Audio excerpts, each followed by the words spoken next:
예수님이 십자가에 달려 돌아가시기 위해서 이제 대제사장과 여러 사람들에게 잡히시게 됐습니다. 성경에 보면 그 전날 주님께서 감람원에서 제자들과 함께 마지막으로 기도를 하시는데, 그때 예수님을 잡으려고 하는 대제사장과 그 일행들이 군대를 이끌고 와서 우리 주님을 체포하려고 하는 그 모습이 성경에 기록이 되어 있습니다. 예수님을 잡으려고 했을 때 예수님 제자들이 12명이 있었고, 또 그 외에도 기도하는 사람들, 또 함께하는 사람들이 있었기 때문에 예수님이 체포되려고 하는 그 순간에 제자들이 당연히 반발을 했을 것으로 생각을 합니다. 자기의 선생님을 캄캄한 밤중에 불법으로 체포를 한다고 할 때 정상적인 사람이라고 하면 가만히 있을 리가 없겠죠. 그래서 제자들이 반발을 했습니다. 우리 오늘 성경에 보니까 51절에 베드로가 칼을 가지고 있었는데 이때 칼을 빼들었습니다. 우리 선생님을 너희들이 잡아갈 수 없다, 이렇게 칼을 빼들은 것이지요. 칼을 들었을 때 이제 싸움이 얼마큼 벌어졌는지 성경은 다 기록하지 않습니다. 베드로가 칼을 빼서 칼을 휘둘렀는데 성경에 보니까 대제사장의 종 가운데 말고라는 사람이 있었는데 이 말고의 귀가 잘라졌습니다.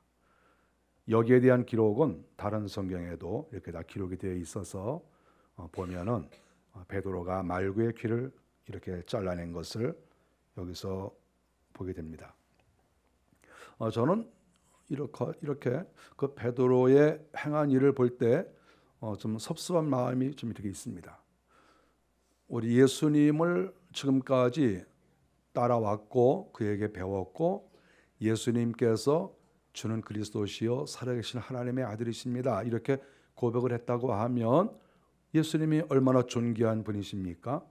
그러면 자기가 가장 나이가 많은 제자로서 예수님을 잘 보호해 드리고 이렇게 해야 될 사명이 있는 거 아니겠어요? 그래서 이렇게 불법적으로 예수님을 잡으러 왔다고 하면 예수님을 어떻게 안전한 지대로 잘 피하게 하든지, 그렇지 않으면 이렇게 칼을 가지고 있었으니까, 당시에는 다 칼을 가지고 다녔습니다. 그래서 칼을 가지고 있었으니까 이렇게 예수님을 잡으려는 그 사람을 목을 치든지 배를 그냥 칼로 확 찔러가지고 죽여버리든지, 거기 앞장선 사람들을 그냥 목을 그냥 한 10개 정도 쳐가지고 따라다닥 떨어뜨리고 말이죠.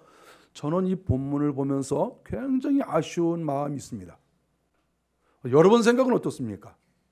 말고가 칼을 딱 휘둘러가지고 우리 주님을 보호한다고 했는데 싹 휘둘렀는데 종을 하나 죽인 것도 아니고 그 종의 귀를 딱 떨어뜨렸어요.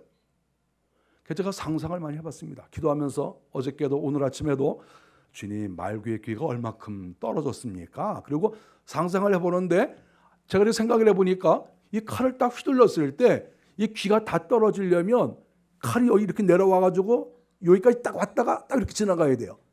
만약 조금 세게 쳤으면 귀가 떨어지는 것과 동시에 어깨도 이렇게 벼야 돼요.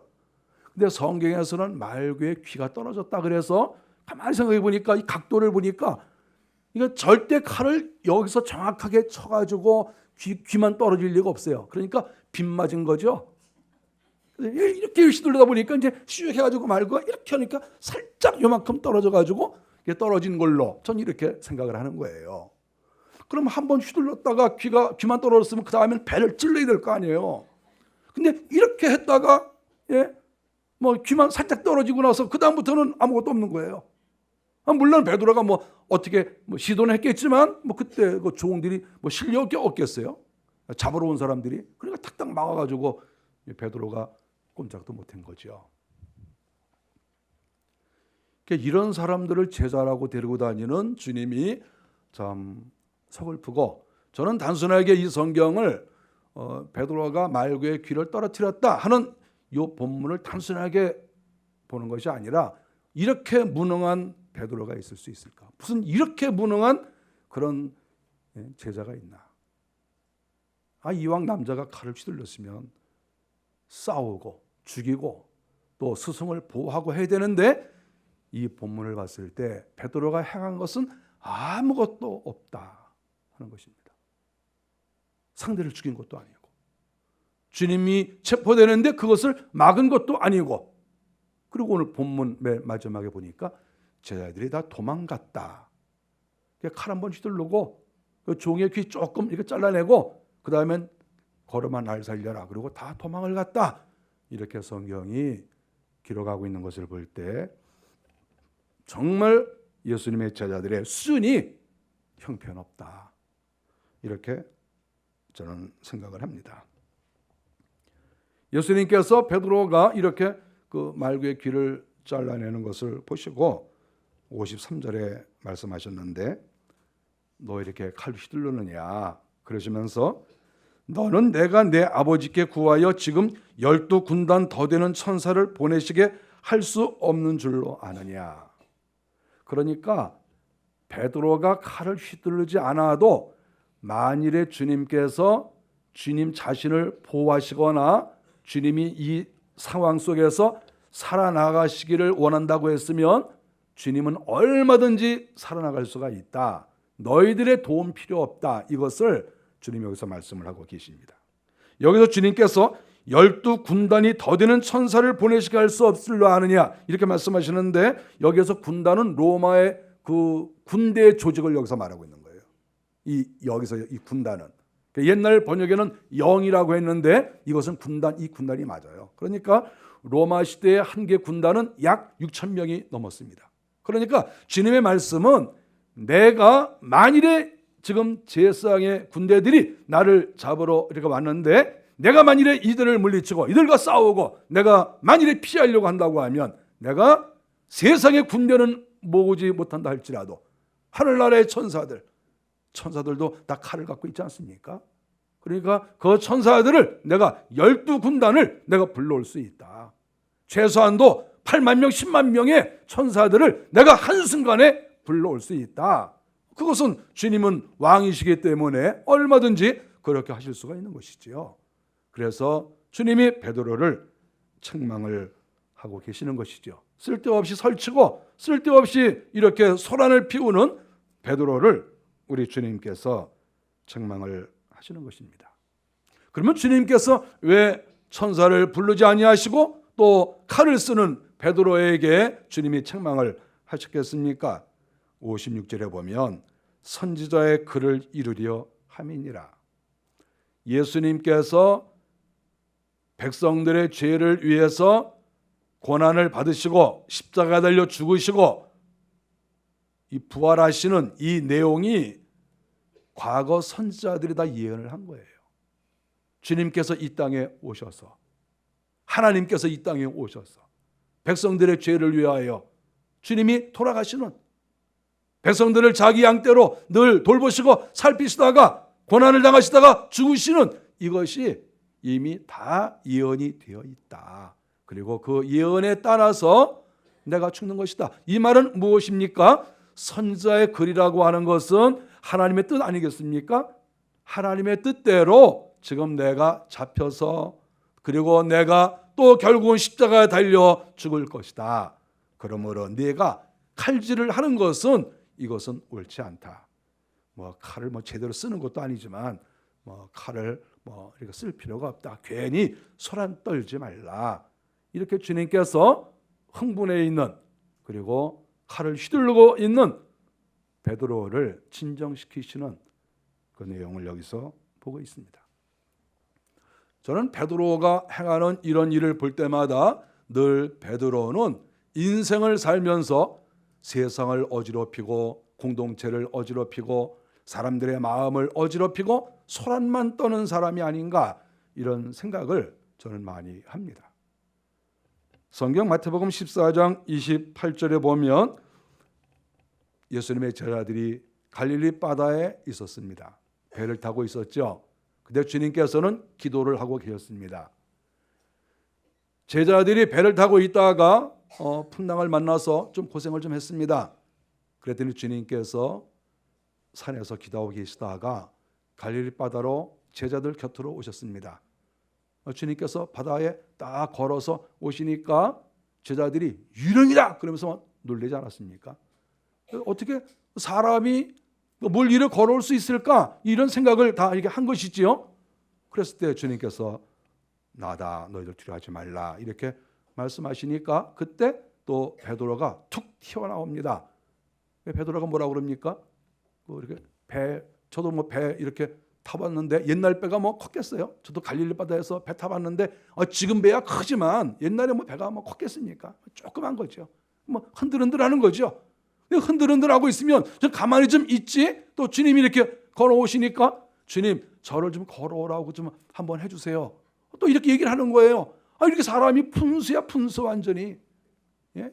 지금까지 두렵다고 그러던 사람이 갑자기 주님 걸어오시니까 주여 원하시면 저를 물 위로 걸어가도록 이렇게 한번 해주십시오. 그런 거예요. 그리고 주님께서 그래? 그러면 이리 오너라. 그러니까 배에서 내리는데 얼마나 무섭겠어요. 캄캄한 밤중에. 그때가 밤중이거든요. 그 캄캄한 밤중에 물길이 출렁출렁 하는데 그 조그만 배에서 내릴 때 얼마나 무섭겠어요. 예? 이거 구명조끼도 안 하고 내릴 때 뭐 벌벌벌 떨면서 이렇게 내렸을 거 아니에요? 내려서 이렇게 걸어가는데 또 물이 좀 출렁하니까 처음에는 좀 걷는 것 같다가 물속에 쑥 빠지는 거예요. 빠지니까 주님 저를 건져주세요. 저는 이 본문을 보면서도 정말 푼수대가리다 이렇게 생각을 합니다. 아니 지금 예수님은 육지 출신이고 자기는 어부 출신이잖아요. 그러면 주님이 오시면 주님 제가 건져드릴게요. 그리고 쫙 가가지고 주님 이리 오세요. 딱 끌어안고 지금 이러고 와야 되는데 아니 육지 출신은 물 위에 서 있고 자기는 어부 출신이고 바다에서 몇십 년 자기가 뭐 고기 잡았네 이런 사람이 어제 빠진다고 주님 저를 건져주세요. 이렇게 말하는 이 푼수대가리를 보니까 이게 완전히 이게 뭐 소란 떨고 있고 하는 짓마다 이게 뭐 제대로 하는 것도 없고 뭐 이렇게 말을 했다 행동했다 하면 전부 이게 한심한 짓이나 하고 있는 이런 모습을 보고 있는 거예요. 이게. 이런 사람이 베드로고 이런 사람이 예수님의 제자인 거예요. 아니 거기서 물에 빠지면 자기가 여지껏 물에 사는 사람인데 물에 빠지면 쓱 또 일어나서 또 올라오면 되는 거를 뭘 또 건져달라고 또 소리 지르고 다른 제자들이 가만히 있었겠어요?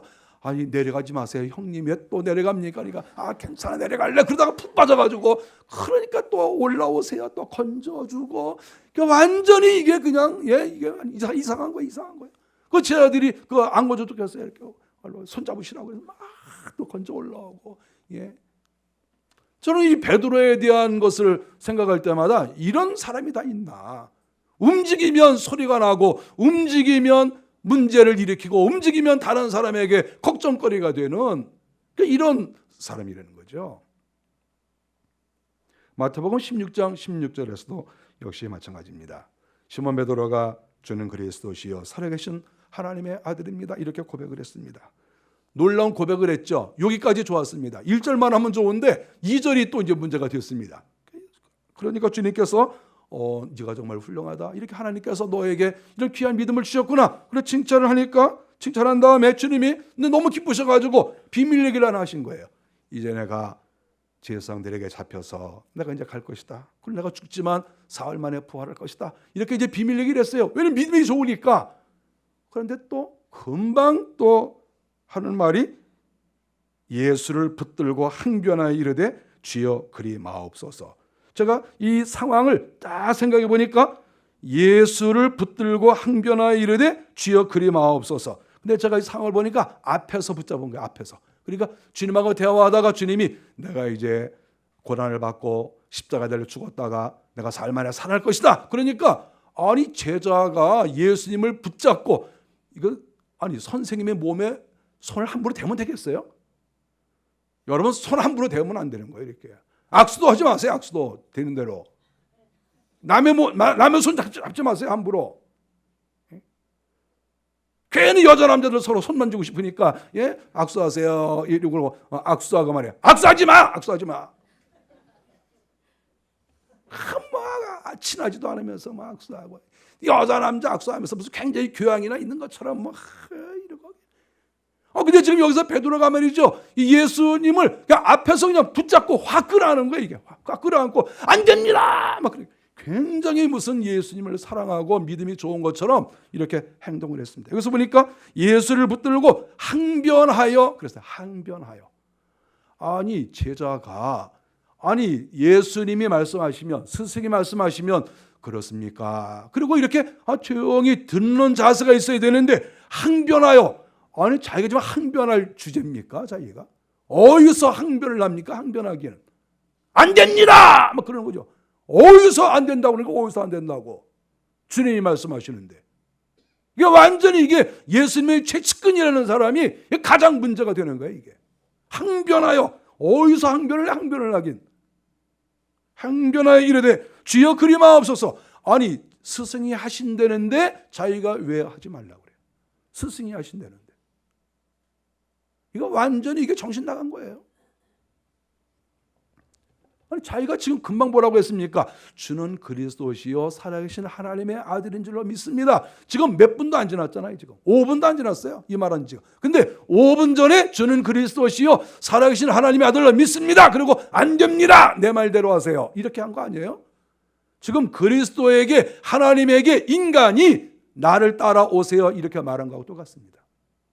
이건 엄청난, 이거는 배반이고 엄청난 역적에 해당하는 이야기예요. 주님께서 뭐라고 하셨습니까? 사탄아 내 뒤로 물러가라. 그러니까 사탄아 내 뒤로 물러가라 그랬으니까 베드로가 앞에 있는 게 확실해요. 그러니까 내 뒤로 물러가, 비켜! 그런 거야 주님이. 그러니까 사탄아 내 뒤로 물러가라. 너는 나를 넘어지게 하는 자로다. 그러니까 베드로가 놀라가지고 뒤로 가는 것은 성경에 나오지 않지만 어쨌든 주님이 비켜! 그러니까 주님이, 저는 이게 생각을 해봤어요. 그랬을 때 주님께서 베드로 딱 붙잡고 주님 아니되옵니다. 죽으시면 안 됩니다. 막 그러니까 주님께서 이러고 계시다가 사탄아 내 뒤로 물러가라. 너는 나를 넘어지게 하는 자로다. 아멘. 그랬겠어요? 여러분 그렇게밖에 상상이 안 됩니까? 주님께서 자기를 꽉 잡고 있는 베드로를 확 잡아, 목을 잡아가지고 확 집어던지면서 사탄아 내 뒤로 물러가라 이 더러운 놈아. 어디서 하나님의 뜻을 네가 망가뜨리고 나를 넘어지게 하느냐 이 못된 놈아. 확 해가지고 아마 꼬꾸라지진 않았을까. 이건 제가 상상으로 이렇게 해보는 거예요. 아니 어떻게 이런 중요한 순간에 배반을 하는데 주님께서 좋은 말로 사탄아 내 뒤로 물러가라 그냥 이렇게 책 읽듯이 하셨겠냔 말이에요. 하여간 베드로는 예수님의 제자고 예수님의 최고 측근인데 입만 열었다 그러면 항상 아주 이게 유익이 되지도 않고, 행동을 했다고 하면 항상 문제를 일으키는 측근인지 원수인지 알 수가 없는 이런 행동을 하고 있는 거예요. 한 가지를 더 보겠습니다. 마태복음 14장 1절부터 4절을 보면 예수님께서 변화산에서 베드로, 야고보, 요한을 데리시고 기도하러 올라갔습니다. 거기에서 모세와 엘리야를 만납니다. 엄청난 역사적 사건이죠. 하늘에 계셨던 분들이 이 땅에 내려오신다고 하는 것을 보여주는 아주 중요한, 정말 중요한 그러한 이 신학적으로도 중요한 부분입니다. 그랬을 때 베드로가 그 장면을 보고 주님께 말하기를, 주님 여기가 좋습니다. 여기다 초막셋을 짓고 하나는 주님을 위해서, 하나는 엘리야를 위해서, 모세를 위해서 초막셋 여기다 짓고 우리 여기서 내려가지 말고 여기서 삽시다. 하여간 입만 열면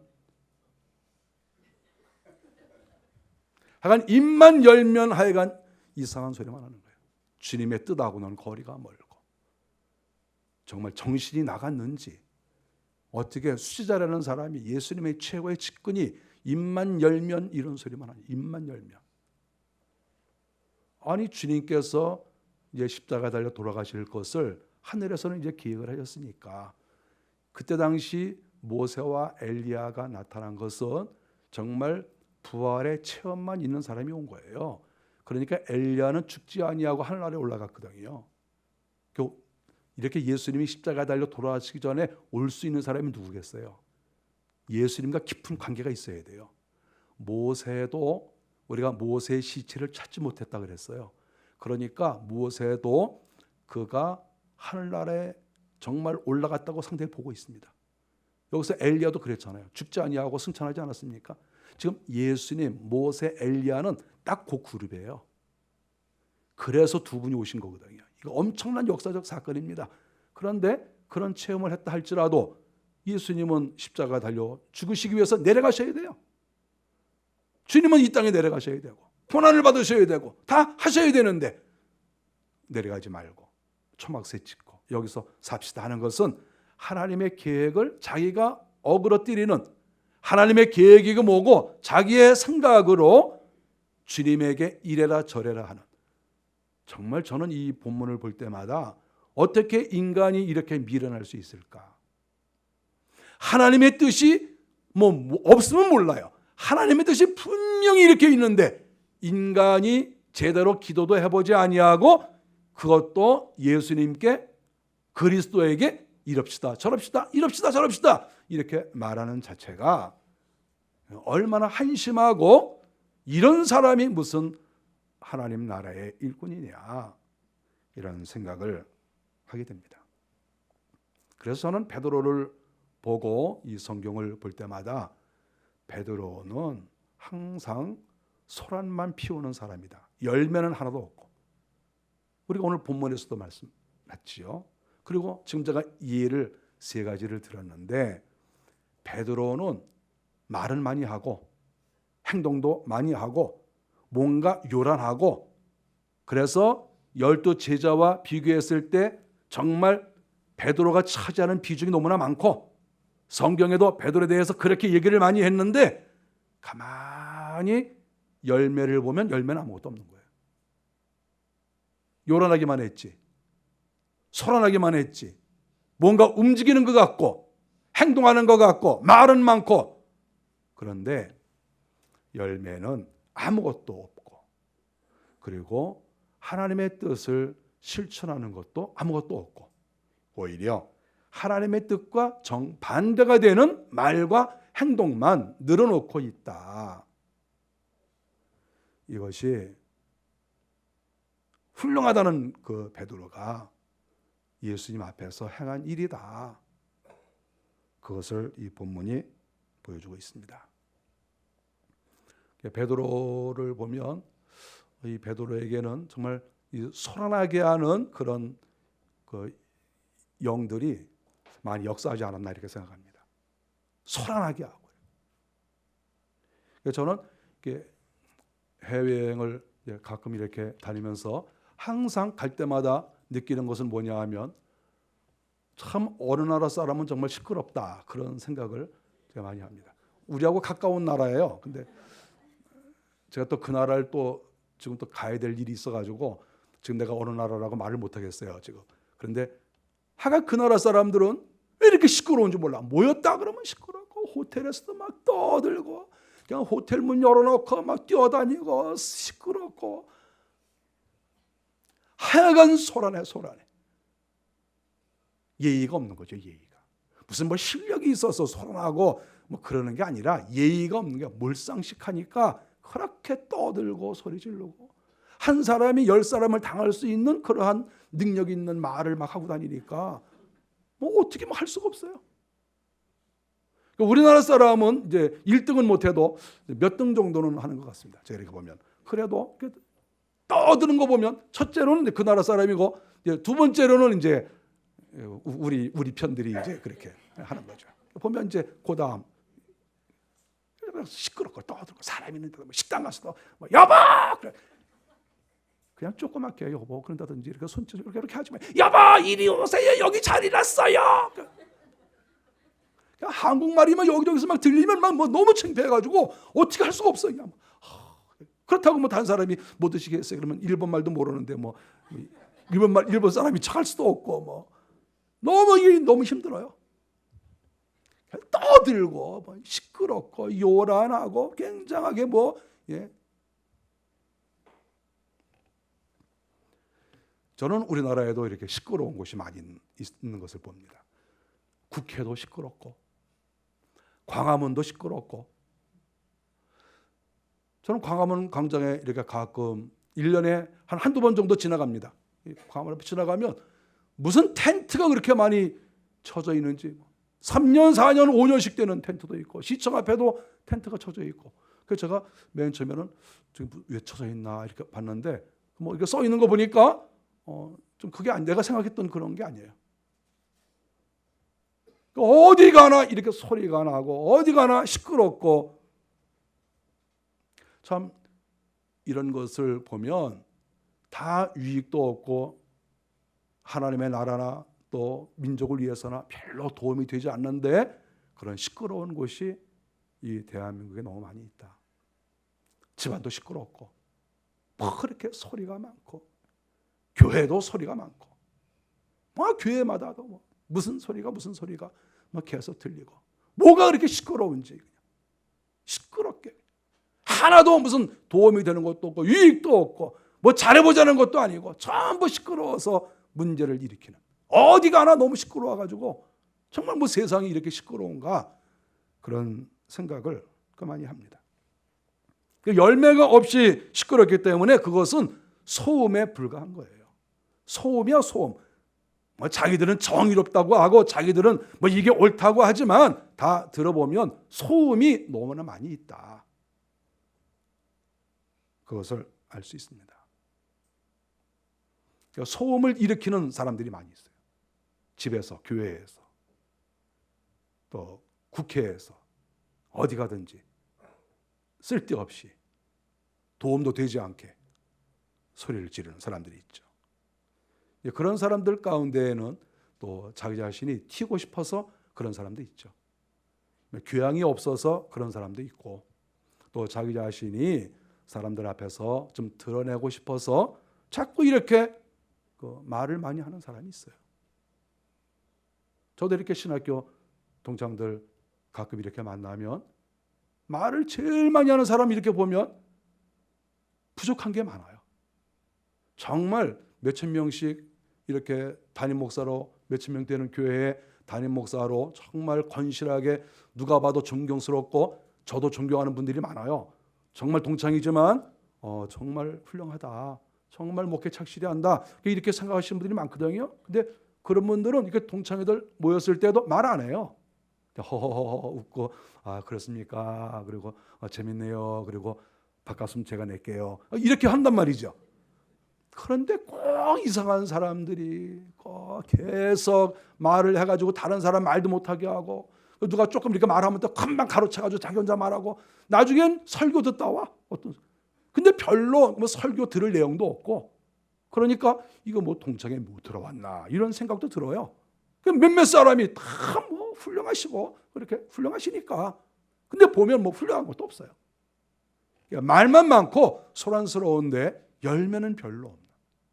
자기 자신을 드러내놓고 싶어서 그렇게 하는 행동으로밖에 볼 수가 없다. 그런 것을 이렇게 생각을 합니다. 우리가 이 세상에서 살아갈 때 저는 성경을 보면서 그런 생각을 합니다. 가능한 한 복음을 우리가 증거할 때 그때는 열심히 복음을 증거하지만 그 외의 모든 일들은 조용조용히 하는 게 좋겠다. 이런 마음을 갖습니다.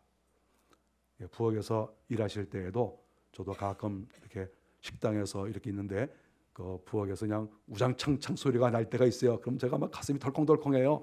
혹시 또 나를 생각하면서 집어던지는 건 아닌가 막 가슴이 막 덜컹덜컹해.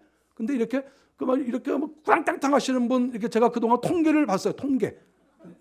제가 목회를 오래 했기 때문에 통계를 보거든요. 이렇게 누가 주로 많이 떨어뜨리나, 누가 많이 소리를 크게 내나 이런 걸 제가 쭉 이렇게 머리에 입력을 했어요. 근데 제가 가만히 생각해 보니까 튀고 싶은 사람이 많이 소리를 내요.